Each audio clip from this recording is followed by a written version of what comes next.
Hello, my name is Cambry Haas, and my topic for today is the effect of cosmetics, specifically sunscreen, on the ocean. The oceans cover 71% of the Earth's surface and contain 97% of the Earth's water. While the ocean provides us with a surplus of life, including water and food sources, what do we do to help it? Ocean preservation has become increasingly popular, and we know how terrible and sad the effects of trash like plastic pollution takes on the wildlife that live there. But no one ever thinks about the pollution that cannot be seen at the surface. Personally, I'm always actively going to the beach, and visiting the ocean is one of my favorite things to do, so I'm an advocate for preserving and taking care of it.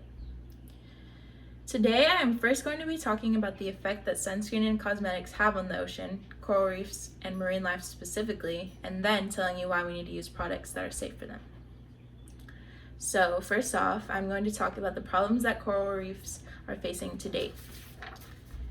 Unfortunately, it is estimated that over half of all coral reefs worldwide are currently threatened.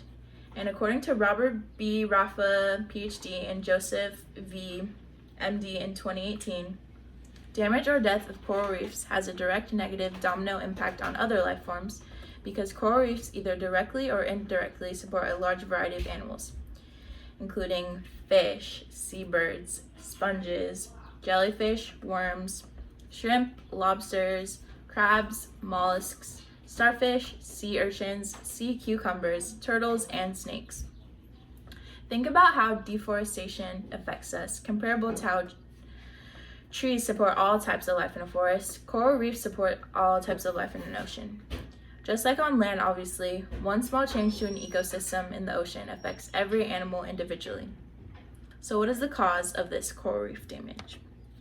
Common chemical sunscreen ingredients such as oxybenzone and octinoxate can kill coral and damage coral reefs. According to Rory Siegel and John Foth in 2015, between 6,000 and 14,000 tons of sunscreen lotion, many of which contain between 1 and 10% BP3, are estimated to be released into coral reef areas each year, putting at least 10% of the global reefs at risk of exposure and approximately 40% of coral reefs located along coastal areas at risk of exposure.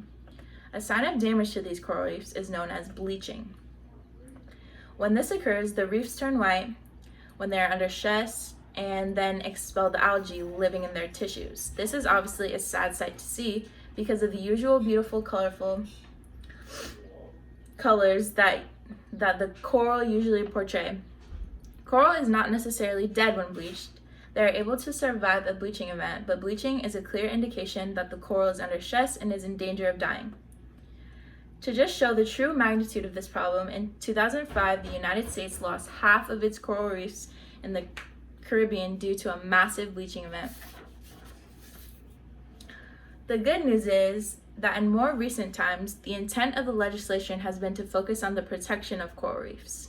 In an article titled New Scientist, written in 2018, it states that the Pacific nation of Palau will soon ban many types of sunscreen in an attempt to protect coral reefs. President Tommy last week signed legislation that prohibits reef toxic sun creams for 2020. Hawaii will ban these two major ingredients of sunscreens.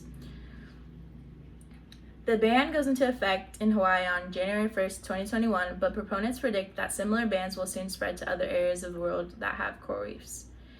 In order to do our own part, we need to start to buy new sunscreens that are reef safe.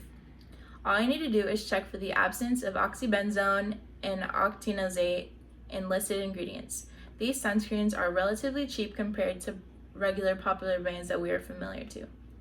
By not using these sunscreens, we can make a huge change and an impact on how many toxic chemicals are entering the ocean and still keep our skin safe from sunburns and UV rays. So today I told you about the importance of coral reefs, how we are negatively affecting them without even realizing it, and what our governments in certain states are doing to help preserve and protect them.